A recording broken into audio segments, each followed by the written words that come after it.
Hi, and welcome to the 2012 All-Earth EcoBot Challenge. I'm here to say thank you for volunteering, Saturday, 2 or 3 Saturdays that you're putting in to help judge the EcoBot Challenge. And what we're going to do here in this video for the next 15-20 minutes, we're going to take you through and we're going to show you how the competition works. We're going to show you the points. We're going to show you things to make you feel comfortable. So let's go ahead and get this thing started. This is the All-Earth EcoBot Challenge. And what you're looking at here is a completely set up, ready to go game table. And everything is already set up, ready to go. You will not have to worry about, as a judge, you will not have to worry about setting up your table because your EcoBot ambassador will be there to do that for you. The only thing that you're really going to have to do is make sure that all of the rules are followed and make sure that the scoring is done appropriately. So let's take a closer look at exactly what I'm talking about. While you're doing your scoring and judging, you will have 2 paper resources there with you. Number one, at the beginning of each round, students will hand you your scorecard. So you'll have that to look at while you're doing your judging. And on the score sheet, it shows you, it's so easy to see how points are made. You just simply put a check inside of each box. It's binary, it's yes or no. You put a check in there to let us know if the point was made and leave it blank if the point was not made. The other thing that you're going to have is a cheat sheet, of what to do before each round starts, during each round, and then what to do after each round. And there is a little diagram on there that shows you the name of everything. It just kind of helps you make you feel a little bit more comfortable. On your cheat sheet, the first thing that it talks about is how to measure your robot. Your robot's width and length should be no more than 12 inches. And the inside of this black line right here is exactly 12 inches from here to here. And it's the same thing, it's 12 inches from here to here. If the robot is going over this line, that robot, you need to tell those participants that their robot is not ready to compete and that they will lose that round. And so you're gonna have to mark their scorecard as a void. However, if their robot has an item that folds up, okay, if the robot has an item that folds up and it fits inside of that line when it's folded up, that'll work. That'll be an approved measurement.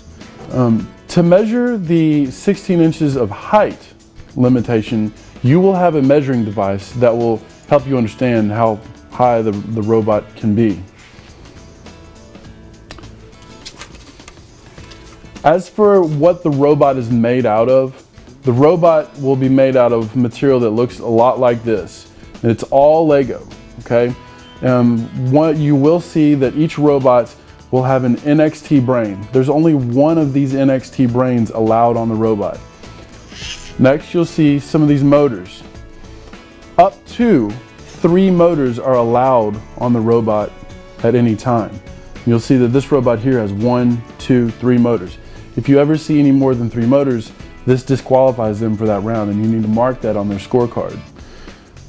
As for sensors, the robot may have up to 2 touch sensors. This means they can have 1 or 2 touch sensors, and you'll know that it's just got a little bouncy spring here on the front. It can have 1 or 2. It can have up to 1 ultrasonic sensor and 1 light sensor. You'll see here that there's 2 little light bulbs on the inside there. It's pretty easy to identify. Now they can have any combination of these sensors as long as it does not exceed these sensors. Now this also means that they cannot have any more than these sensors, these motors, and these brains anywhere around them whenever they are competing. They may not take off a motor and put on another motor.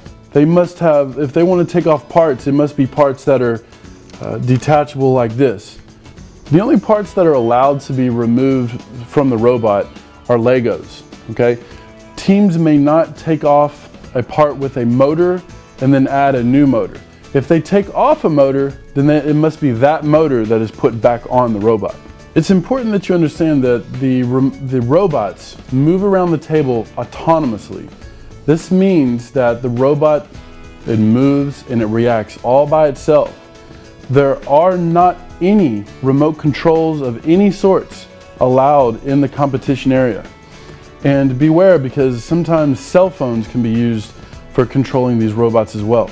The next point on your reminder cheat sheet here, it says check your players. Make sure there's up to 4 kids and no more at your table. This does not include the EcoBot ambassadors.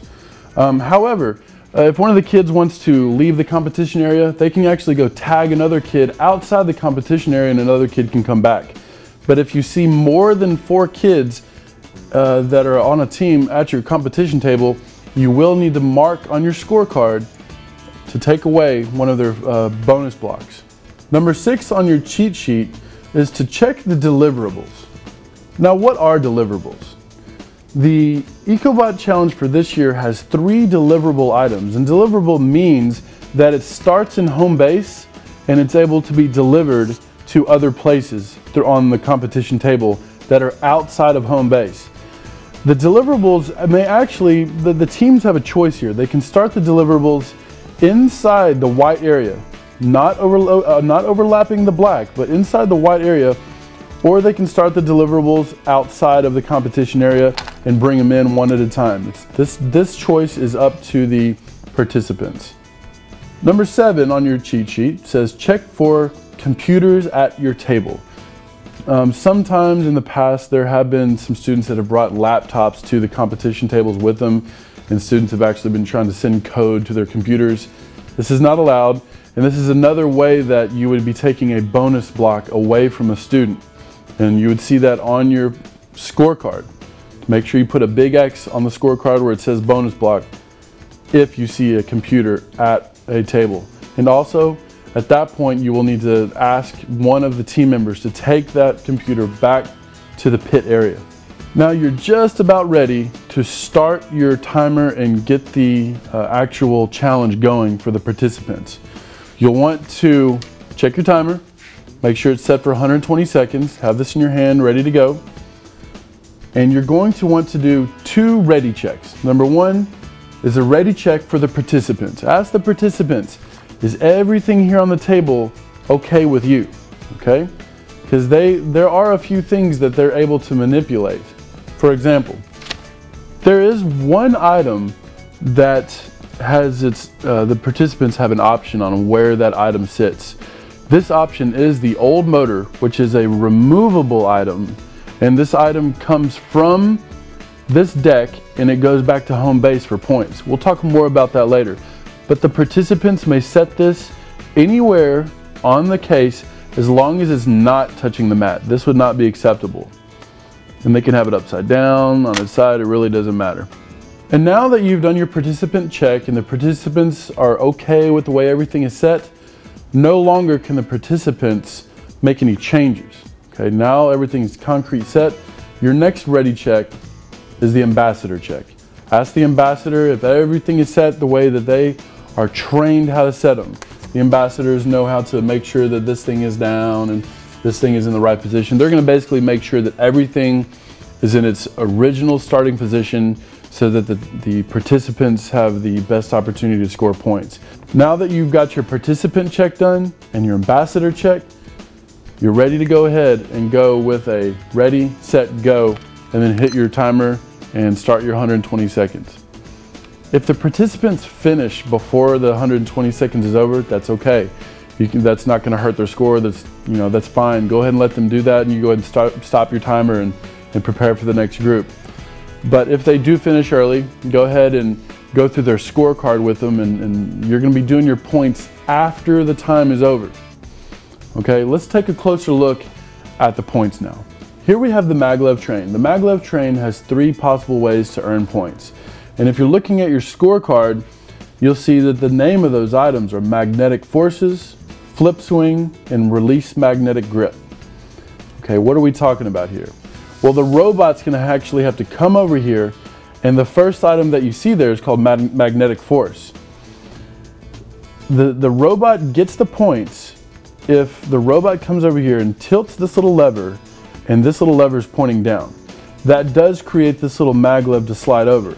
But really what we're grading is that this thing is no longer in this position, it's in the down position. That's what you're going to be grading, and you would check the item that says magnetic force, tilt, lever, that now it's down and now you're ready to check that box. Next, you have the flip swing.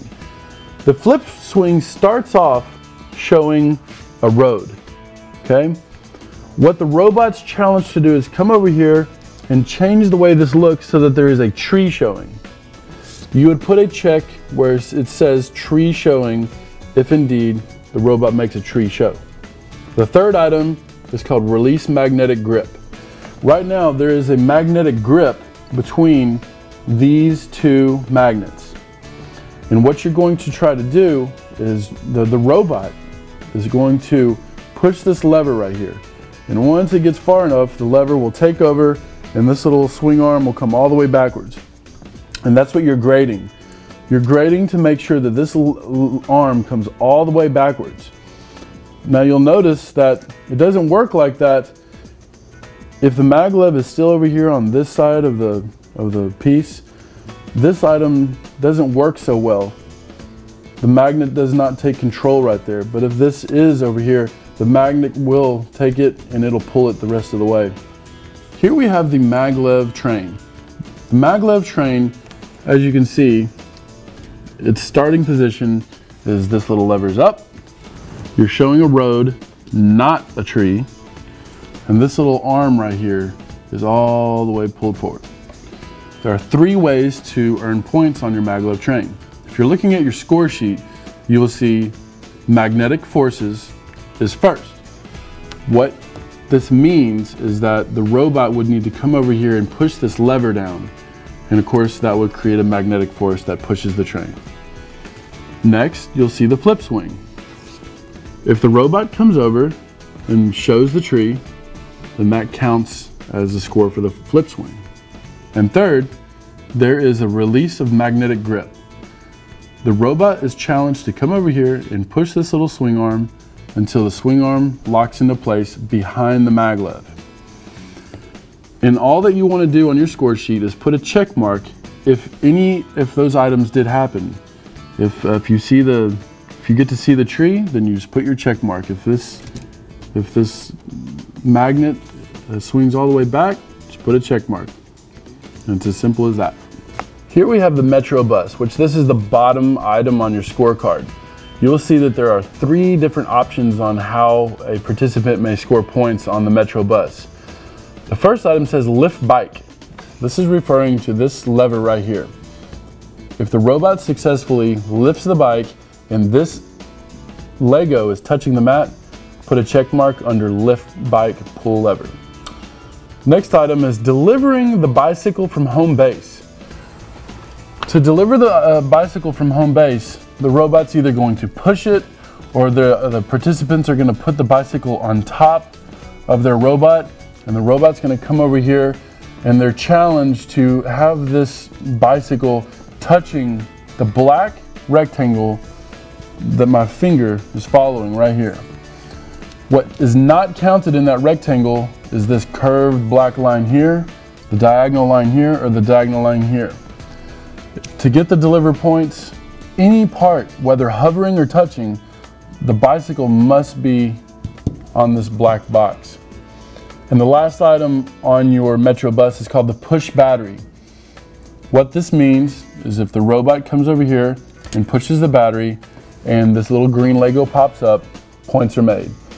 But if they push the battery and the green Lego does not come up for some reason, they didn't push it hard enough, they didn't give it enough force, and that would not count. So you must see this green Lego must be pointing straight up.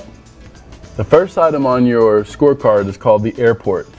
You will see that there are 4 different ways to score points at the airport. First, you have an airplane here. This has the first 3 items, and then you have a wind turbine here, and this is the 4th item that we'll be talking about. To begin, we're talking about the winglet. The winglet is a very simple but yet very difficult item for the robot to accomplish. At the end of the 120 seconds, if this Lego is pointing straight up, give him a check mark on that box. The next item you'll see is called the solar fuel pump. The solar fuel pump is a very simple flip of this lever. If you see the red axle sticking up, put a check in the box. They got it. Third item on your scorecard for the airport is called removing recyclables. You're looking for the marble to be in the cart. If the robot shoves this cart hard enough, the marble will land in there every single time. If the marble bounces out, they do not get those points. The last item to score in the airport is the wind turbine. You'll notice that this black gear right here is in the upward position, and the robot is challenged to come over here and push this black gear down. And you're just looking for this black gear to fall down, whether it's touching the tuna can or the table. Give them the check mark if they can make this thing come down. Now, on your scorecard, you're looking for an item that says container ship. This is the container ship points right here. There's actually 3 different ways to score points, but 2 of those items have different levels of points. So let's take a look at that. The first item that you're looking at is called remove old engine. If the robot is able to take this engine and bring it back to either where it's hovering over this black line right here or touching this black line, they get the points. But the participants may not touch their robot until both the robot and this item are both over this line. If they touch the robot before that happens, before this old engine is either hovering or touching the black line, then they will no longer have the option to earn those points anymore. Do not give them the points. But if they get it inside the box, go ahead and give them a check for a remove old engine, and at this point they can actually take the engine and set it outside the table. The next item on your container ship is called deliver engine. There's 2 different check boxes that you can mark here. Number 1, you can deliver the engine to this area around the CD case. And this means that this is the white area around the CD case. If the new engine touches just even a little bit of the white, that would count as a check mark on your sheet. And if the if the new engine gets completely on top of the CD case, or partially on top of the CD case, like that, that would count for the higher level of points. Now, keep in mind, if the engine is touching the mat and the CD case at the same time, that counts as the lesser of the points, and you would check the area that says white area. You would check them. Dang it. Yeah. You would check the box that says white area. Start with the, yeah.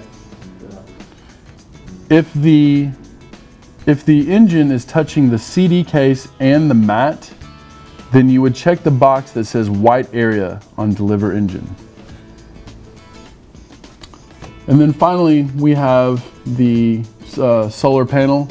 All of the same rules apply for the solar panel as they did the engine here. If the solar panel touches the white, then you're just going to check the box that says white area. And if the solar panel gets up here on top of the deck of the ship, you're going to go ahead and click the button that says deck. Okay, same thing though. If it's touching the mat and the CD case, then you would have the lesser of the points, which is called white area. On your cheat sheet, it says during. In this section, number 1 says no touching the bot while delivering. And this means that participants may not touch their robot while they are delivering an object. For example, we talked about the robot is delivering this bicycle. If the participants touch the robot and the robot is touching the deliverable item outside of home base, that is a foul, and you would take away that deliverable item because that item is no longer deliverable because they made a foul. The robot may not be touched while it is outside of base. Outside of base means all parts of the robot are completely on the outside of this black box right here. However, if a if a Lego is hovering over the black box, that includes the robot isn't home, and they can actually touch the robot at that point, as long as it's not delivering or receiving an item from the ship or other places. If a wire is hanging over the black line, this does not count at home. A wire may not be hovering over the black line and then they may touch it. If the robot is touched outside of home base, you'll see on your scorecard on the bonus blocks, you'd go ahead and put an X through the bonus blocks if this happens. And it's gonna happen. It's a very common thing for participants to touch the robot outside of home base, just because things happen. Each time a robot is touched outside of home base, take away a bonus block. And this means if they run out of bonus blocks, then you will need to call over your lead judge if they run out of bonus blocks, and so that the lead judge can figure out what else to do to penalize teams for touching the robot too much outside of home base. Now we're going to be discussing illegal movement of game pieces. Okay, the game pieces are, you know, the CD case, this wind turbine, the airplane, the bus, the maglev. There are certain places that these game pieces cannot go. For example, this CD case, if two corners of the CD case touch the blue line, none of these points can be made anymore. So this CD case can move around anywhere inside of here, but your ambassador will make it set before the round starts. So let the participants know if they have lost all those points, so that way they can move on to something else. Next, on the wind turbine has two potential ways that all points could be lost here. Number one, there's a little yellow box here. If the wind turbine leaves this yellow box completely, no points can be made on the turbine. And next, if the wind turbine falls over, that fouls out the turbine and no points can be made. And over here with the airplane, this is a very simple way to understand this one. If the front two tires on the airplane touch the blue line, then the entire airplane is disqualified and they cannot get any more points on the airplane. But it's okay if one tire is touching, and even this is okay, as long as both tires do not touch the blue line. And here with the Metro bus, it's the exact same rules as the airplane. You want to make sure that the two front tires that are on the bus, you want to make sure that they do not touch the big black rectangular square in front of the bus. And finally, we have the Maglev train, very simple indicator that lets you know that there's an illegal movement. There are tuna cans underneath the Maglev bus, and if the tuna can that is right here completely crosses this black line, these points cannot be made. Okay, now after all of the round is over, or the 120 seconds are up, or the kids say that they have finished, now it is time to look at your scorecard and put checks in the appropriate places. And you'll notice that there is a section on here for your bonus blocks, and if they get their credit automatically, and if they lose points, you put an X through their bonus block. The next thing after you do your points evaluation on your scorecard is you're going to have each team member initial in all the appropriate places. The judge, which is you, will also need to initial in all the appropriate places. Down at the very bottom, there's a team signature and a judge signature, and once all that's done, this scorecard is ready for you to hand off to a scorecard collector. Now that you're done with your scorecard, the very next thing you're going to do is congratulate the teams for doing a good job, keep a positive energy, and just make sure the kids walk away from the table feeling good. And once the kids have left the table, let your EcoBot ambassador know that it's time to reset the table, and then you're ready for a new group to come up. And throughout the day, you're going to have dozens and dozens of groups, and after a while, this will just be very repetitious and it'll happen very quickly. And finally, we are done with the review of the competition table. And thank you very much for going through this with me. I know this can seem a little bit daunting and like a lot of information, but I promise it will become smooth and you will feel comfortable at the competition. And don't forget, there's going to be a lot of people there to help you. I'll be there with you. And if you have any questions, you can call me before the competition starts, 785-979-3133. and I'll be happy to help you. At the end of the training, there's going to be a quiz. It's not there to, scare you away or to fail you out of becoming a judge. That quiz is just there to let you know how you're doing with understanding all of what, what I just told you. And feel free to take that quiz as many times as you want. Feel free to watch the video as many times as you want. And if you need to call me, you've got my number. And thank you very, very much for taking the time to do this.